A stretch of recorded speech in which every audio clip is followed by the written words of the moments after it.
자, 그리고 이제 중요한 내용이 이제 이거예요. 깨끗한 픽업. 그래서 클럽 헤드가 이렇게 바닥에 닿지 않는다는 거에 대한 명확한 이해가 좀 필요하겠죠. 깨끗한 픽업이라는 건 뭘까요, 우리가? 요즘 그 트랙맨 데이터 용어로 따지면 스매시 팩터를 좋게 하려면 임팩트 순간에 클럽이 갖고 있는 에너지를 공한테 100%다 전달을 해야 되겠죠. 근데 살짝 뒷땅을 치면 에너지를 어느 정도 뺏기는 걸 수도 있잖아요. 그러니까 그거에 관한 내용이에요. 클럽 헤드 아크가 지면에 닿기 전에 클럽 페이스는 볼을 치는 위치에 있어야 된대요. 클럽 헤드가 이 순간에는 닿아 있을까요? 아니면 약간 떠 있는 게 맞을까요? 떠 있는 게 맞겠죠.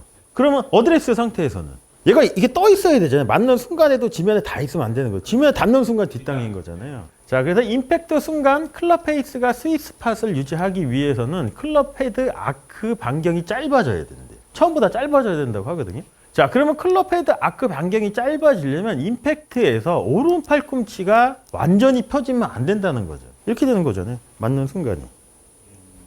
그럼 결국 이게 뭘까요, 근데 또? 힌지 액션일 수도 있고, 오른 팔뚝 플라잉 웨지가 얘가 이렇게 접혀 있어야지 클럽 샤프트하고 팔뚝이 같은 면에 이렇게 있는 거잖아요. 근데 여기서 얘가 이렇게 펴지면 100% 뒷땅이에요.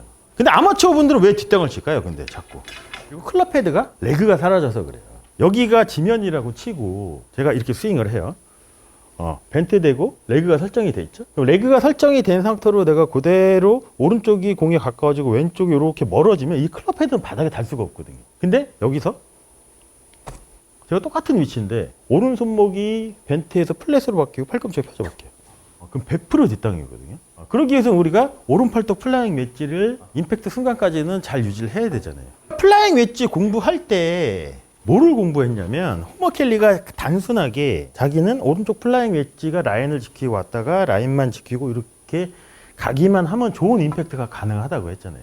오른팔뚝 플라잉 웨지를 이렇게 유지하려면 오른 손목 벤트도 유지가 돼야 되고 오른쪽 팔꿈치가 이렇게 살짝은 접혀 있어야지 이게 되는 거지. 이거잖아요, 이거. 그럼 우리 몸은 어떻게 될까요? 이 상태로 이렇게 되면 어드레스 때보다 이 척추의 틸이 조금 더 돼 있어야 돼요. 근데 이렇게 된 것만큼 우리가 높이를 또 유지를 하려면 얘가 펴지면 뒷땅이겠죠. 그러니까 얘가 이렇게 접혀 있어요. 임팩트, 어드레스, 임팩트, 어드레스죠. 그래서 포드 프레스가 필요한 게 여기를 한번 리허설을 하고 그대로 갔다가 그대로만 맞으면 훨씬 더 정확한 임팩트가 가능하겠죠. 스트로크 반경을 짧게 하는 기하학적인 적절한 방법은 오른팔뚝 플라잉 웨지 정렬을 잘 유지하면 된대요. 임팩트에서 왼쪽 어깨는 어드레스 때보다 높아요. 왜냐하면 어드레스가 양손이 가운데 있는 위치면 오른팔뚝 플라잉 웨지를 유지하려면 그냥 상승된 높이로 정확한 반경을 설정을 하고 설정된 아크의 중심을 유지하고 설정된 높이와 앵글로 그립을 잡아야 된대. 얘가 더 높은 거잖아요. 왼쪽이 더 높은 거잖아요. 이게 뭘까요? 왼팔부터 클럽 이 구조를 또 이것도 왼팔 플라잉 웨지잖아요. 근데 항상 그래서 우리가 어드레스를 했을 때 이 각도를 유지하려면 그냥 막연하게 이렇게 숙이는 것보다 양팔 플라잉 웨지, 왼팔 플라잉 웨지, 오른팔뚝 플라잉 웨지를 이렇게 유지하면 제 어깨 정렬이 어떻게 되어 있는 것처럼 보이세요? 기울어졌죠? 그대로 내려요. 내리고 여기서 스탠스를 잡고 이게 포워드 프레스잖아요. 여기서 그대로 돌아오면 어드레스, 포워드 프레스. 이렇게 돌아오는 거죠. 근데 우리는 그냥 막연하게 이렇게 잡으려고 하니까 일단 오른팔뚝 플라잉 웨지가 어떻게 보면 정렬이 안 맞는 상태일 수도 있겠죠. 근데 이게 정말 중요한 거예요. 처음에 플라잉 웨지 만들고 이 돌아오는 것도 자 보시면 왼팔 플라잉 웨지, 오른팔도 플라잉 웨지 맞죠? 얘를 같으면 이제 이렇게 놓고 제가 이 상태를 그대로 숙이면 오른쪽은 낮고 왼쪽은 높은 상태로 숙이는 거잖아요. 네, 그러면 이렇게 숙이면 이 상태를 유지하려면 이 골반이 이렇게 살짝 열려 있어야 돼요. 이렇게 놓고 얘만 골반만 이렇게 찾아오면 우리가 흔히 알고 있는 어드레스 상태 양손이 가운데 있는 위치로 오겠죠? 그다음에 다시 낮아지면 이게 포워드 프레스. 이 상태에서 바닥에 라인만 지키면 백스윙하기도 훨씬 더 편해지겠죠. 그래서 선수들이 실제 플레이를 할 때 볼을 어드레스를 잡을 때 제일 많이 하는 동작 중에 하나가 뭐냐면 공 뒤에 이렇게 맞추잖아요. 얘랑 맞추잖아요. 이렇게. 그 다음에 이 상태에서 왼손 그립을 잡으면 어떻게 되면 얘가 높아질 수밖에 없는 거잖아요. 이렇게 설정을 하거든요. 그래서 이렇게 들어와도 된다는 거죠. 그럼 얘가 낮아졌다가 이렇게 들어오면 이 팔뚝하고 샤프트가 팔뚝이 샤프트보다 살짝 높을 수도 있거든요. 이건 괜찮다는 거지. 왜냐면 다시 이렇게 임팩트 포지션으로 가면 이 팔뚝하고 샤프트가 같으면 이건 깨질 수도 있죠. 이때는 괜찮다는 거예요. 그래서 왼쪽을 높게 잡으래요. 그래서 왼쪽이 높아지면 자연스럽게 오른쪽은 낮아진대요. 그러면은 내가 이렇게 왼쪽이 높고 오른쪽이 낮아진 상태로 이렇게 하려면 얘가 접혀야지 이게 되지. 오른팔이 펴지는 순간 이 정렬을 안 맞게 될 수밖에 없잖아요. 그러니까 왼팔 플라잉 엣지, 왼팔 플라잉 엣지 이렇게 수직면 있죠, 이렇게.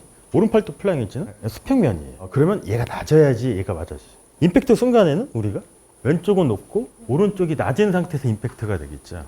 베노간 같은 경우는 이 영상이 유명하잖아요. 이거잖아요. 베노간이 저기서 오른손으로 어떻게 하는 것처럼 보일까요? 이렇게 당기는 걸 수도 있지 않을까요? 이렇게. 근데 당기는 게 우리가 이건 아니라는 거죠. 베노간의 정렬을 보시면 이렇게 돼 있죠. 베노간도 높고, 낮고. 자, 그래서 방금 전에 프로님이 얘기한 내용이 또 여기 나오네. 익스텐서 액션을 적용하여 왼팔을 스트레칭하고 가능한 볼에서 멀리 유지하고 오른팔뚝을 샤프트에 맞춘대요. 이거잖아요. 근데 될 수 있으면 오른팔뚝하고 이 샤프트가 같은 면에 있으려면 왼팔이 이 손하고 제 몸의 간격이 이렇게 가까워도 왼팔 플레잉 엣지 어느 정도 이렇게 맞잖아요. 그러면 이 상태에서 오른팔뚝을 맞출 수 있을까요? 오른팔뚝을 맞추려면 어떻게 돼야 될까요? 왼손이 멀리 있어야 돼요. 그러니까 여기서 이렇게 지긋하게 빼는 거예요. 이 상태 내리면 그럼 아까 베노간 했던 거랑 비슷하지 않을까요? 이렇게 놓고 얘를 멀리 놓고 당기면 그래서 체크 포인트가 뭐냐면 왼팔이 보여야 돼요.